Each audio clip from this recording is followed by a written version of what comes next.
অসমৰ বহুত ডেকা ল'ৰাৰ জীৱন ধ্বংস কৰাৰ মূলতে এই যিসকল নেতাই কুশল দুৱাৰী কৈছে তেওঁলোক নিজে দায়ী।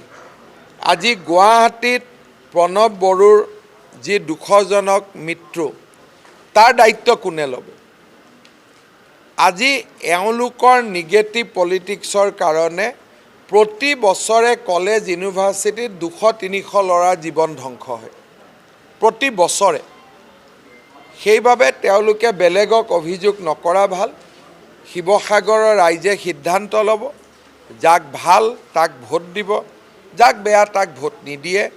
এজন প্ৰতিদ্বন্দ্বী প্ৰাৰ্থীক সমালোচনা কৰা, তথ্যৰ ভিত্তিত নথকাকৈ ব্যক্তিগত আক্ৰমণ কৰা, এইবিলাক দৰাচলতে কেতিয়াও আদৰণীয় পদক্ষেপ হ'ব নোৱাৰে। অসমৰ ৰাজনীতি নিকা আৰু এটা উৎসাহৰ মাজত হয়, গান বাজানা ফূৰ্তিৰ মাজত মানুহে নিৰ্বাচন সমাপ্ত কৰে।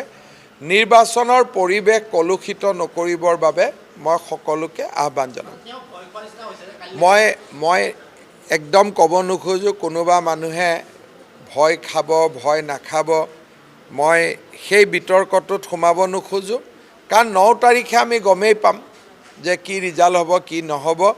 শিৱসাগৰবাসী ৰাইজক মই অনুৰোধ কৰিম যে শিৱসাগৰৰ প্ৰগতি আৰু বিকাশৰ বাবে এইবাৰ আমাৰ মিত্ৰ দলক ভোট দিয়ক, বিজেপিকে দিয়ক, এজিপিকে দিয়ক, আমাৰ মিত্ৰ দলক ভোট দিয়ক।